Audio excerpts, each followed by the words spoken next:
පහුගිය කාලේ ටීවී එක දැම්මොත් දැක්කේ දුෂන්ත්.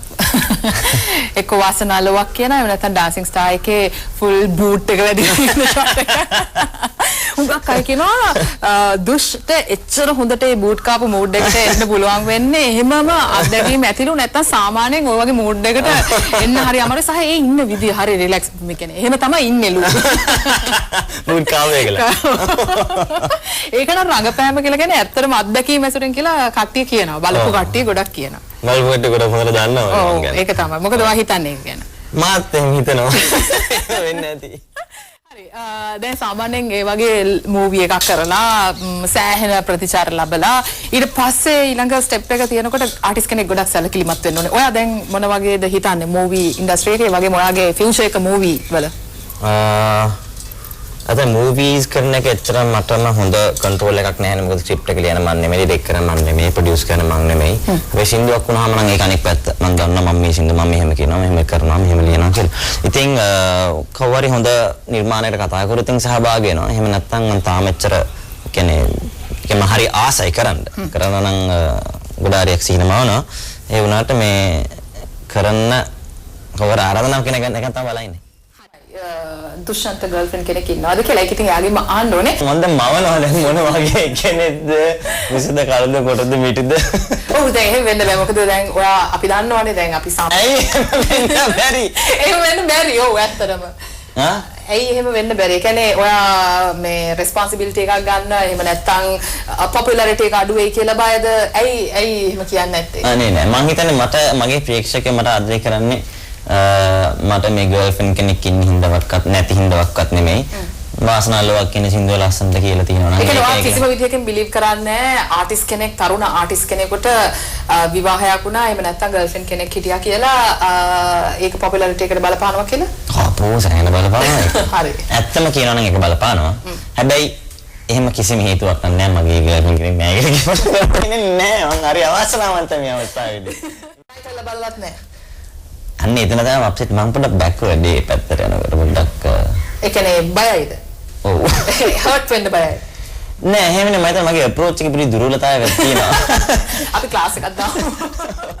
අපි කතා කළොත් එහෙම දැන් මූවි එකක් ඉවරයි, මියුසික් වීඩියෝස් උත් ඉවරයි, සින්දු කීපයක්ත් කරලා තියෙනවා. නිකන් ගෙදරට වෙලා ඉන්නවද? එහෙම නැත්නම් මොනවද කරන්නේ? අනේ නෑ ගෙදරටලා ඉන්න නම් එච්චර වෙලාවක් හම්බෙන්නේ නැහැ. යාර මම මේ දවස්වල කියන්නේ එක දේවල් ගොඩක් නැති වුණාට හැබැයි ෂෝ එක ගැන තමයි ගොඩ හරියක්ම වෙහෙසෙන්නේ. ඔව්. ඉතින් ෂෝ එක ගැන කියලා කිව්වේ 29 වෙනිදා අගෝස්තු 29 වෙනිදා මම තනියම ෂෝ එකක් කරන්න බලාපොරොත්තු වෙනවා සෙන්ට් ජෝසෆ්ස් කොලෙජ් එකේ. කවුරුත් එන්න එපාද? තනියම කරන්නේ. නෑ.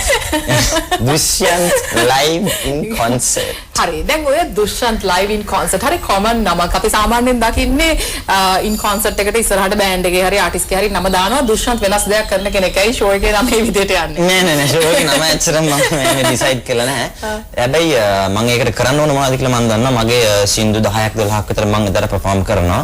ඒත් එක්කම මේක හම්බෙන් වෙච්ච දෙයක්ද හිතලා මතා කරපු දෙයක්ද කියලා කියන්න අමාරුයි. හැබැයි අගෝස්තු 29 වෙනිදා සෙනසුරාදා දවසක් ඉඳන් මම දැනගත්තේ එදා මයිකල් ජැක්සන්ගේ බර්ත්ඩේ එක. ඉතින් ඒත් එක්ක මම එයාට ගෞරවයක් ට්‍රිබියුට් එකක් වශයෙන් උත් තමයි මම මේ කරන්නේ. ඉතින් ඒකින්ද එයාගෙත් මම මට කරන්න පුළුවන් එයාගේ හොඳම සින්දු කිහිපයක්වත් කරන්න බලාපොරොත්තු වෙනවා. ඉතින් නිකම්ම ස්ටේජ් එකට නැගලා සින්දු කරන්න නැතුව මම ඉතින් පුළුවන් තරම් අර මම කරන දේ කරලා ලොකු ලස්සන වැඩක් කරන්න තමයි බලාපොරොත්තු වෙන්නේ. ඔව් සාමාන්‍යයෙන් අපි දන්නවා ඔයත් එක්ක ටීම් එකක් වැඩ කරනවා විශේෂයෙන්ම ඔයාට හෙල්ප් කරන කට්ටියක් ඉන්නවා ඩාන්සින් වලට. ඉතින් මේ කට්ටියත් එක්ක වැඩ කරනකොට ඒ වගේම ටීම් එකක් මේන්ටේන් කරනකොට මේ ලේසි පහසු දෙයක් නෙමෙයි. නටනවා විතරක් නෙමෙයි. එතන මැනේජ්මන්ට් තියෙනවා. එතකොට කෝඩිනේෂන් ටීම් වර්ක් ඔක්කොම. කොහොමද ඒ පැත්ත ඔයා කරගෙන යන්නේ? මුලින්ම පටන් ගන්න තනජක් එක පොඩ්ඩක් අමාරු වුණා. ඒ කියන්නේ මේකට හරියට ගැලපෙන ළමයි මේක නටන්න පුළුවන් වුණාද මොලේ තින්නත් එපයි. ඉතින් කවදී කරදර කරන්නේ නැති එහෙම දැන් ඉන්නවා ළමයි කිහිප දෙයක් දෙනෙක්ම ඉන්නවා. ඉතින් හසනිත්නේ දැන් අපි දැන් අවුරුදු කහමාරක් විතර එකට දැන් ගොඩක් වැඩ කරපු හින්දා දැන් ටීම් එකේ හොඳින් හොඳට යනවා. ඒත් එක්කම දැන් ක්ලාස් එකක් කරනවා every Sunday. ඉතින් අලුතෙන් උත් ළමයි එනවා. ඉතින් ඒගොල්ලන්ට මම දැන් සාක්ලට ට්‍රේන් කරන එක අනිත් ඒගොල්ලන් උත් ට්‍රේන් කරනවා. ඉතින් හොඳට දැන් ඉස්සරට වඩා ගොඩක් ලේසි වැඩි කරගෙන යන්න. එතකොට අපි අර මුලින්ම ප්‍රසන්ටේෂන් එකේ කතා කරපු සින්දු අතරට තවත් අලුත් සින්දුවක් එනවා. මොන කවුද ඒක ඇකුලි? කිරි කැකුලි. හරි. කිරි කැකුලි නිර්මාණය ගැන කිව්වොත් එහෙම ඒක තමයි අර අපි කතා කරපු වැඩි ගතිය තියෙන සින්දුව. කවදද රිලීස් වෙන්නේ? කොහොමද රිලීස් වෙන්නේ? මේ සින්දුව ඇත්තට මම අවුරුදු ගාන සෑන ඉස්සෙල්ලා මේ බාර ගණන් ඉස්සෙල්ලා ජේතු නෝනේ සින්දුව හදන්න හේතු වුණෙත් මේ සින්දුවයි. ඒ කියන්නේ මේක සින්දුව හදාගෙන ස්ටුඩියෝට ගිය වෙලාව තමයි මේ යොහන් රාජපක්ෂ මේ ජේතු නෝනේ සින්දුව මෙහෙම එකක් කරනවා කියලා. ඉතින් මේක සෑහෙන පරණ සින්දුවක්. දැන් යොහන් ලංකාවේ නැති හින්දා ඊට පස්සේ අවුරුදු ගානකට පස්සේ මම දැන් රංගදස්නායකත් එක්ක සින්දුව කළා. ඉතාමත් සාර්ථක විදිහට සින්දුව එළියට ආවා. කොහොමද සාමාන්‍යයෙන් බීට් එක යන්නේ? Irapojat bandana kerang Kampojen Sandapojat bandana kerang Kampojen Konang pojeng benguna Bangga cadana Tala tua pajgana vamung Peragari danda ඔය විදිහට තමයි ඒ සින්දුව නිර්මාණය වෙලා තියෙන්නේ. තුනේ දුෂ් ඉතින් අපි ගොඩක් දේවල් අද දවසේ කතා කරා. හැබැයි තාමත් ලාස්ට් ප්‍රසන්ටේෂන් එක එනකොට හොට් නිවුස් එකක් තාම කිව්වේ නැහැ. මොකක් හරි හදලා හරි කියන්න දුෂ්. ඔයා හොට් නේ. රයිට් ඕකේ. ඒකත් පරණ නිවුස් එකක්. හරි අපි සාමාන්‍යයෙන් ප්‍රෝග්‍රෑම් එක ඉවර කරනකොට ෆෑන්ස්ලා වෙනුවෙන් මෙසේජ් එකක් දෙන්න කියලා කියනවා අපේ ආටිස්ට්. ඔයාට මොනවද අද දවසේදී කියන්න තියෙන්නේ අලුතෙන්? අපමණයි සින්දු වීඩියෝ එක අවුට් වුණා. ඔබ හසරල් සින්දුවට වීඩියෝ එකක් කළා.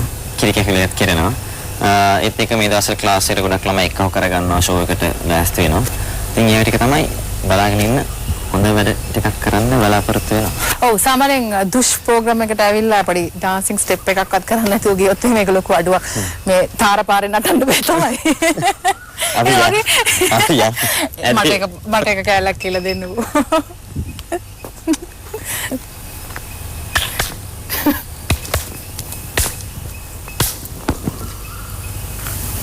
Okay.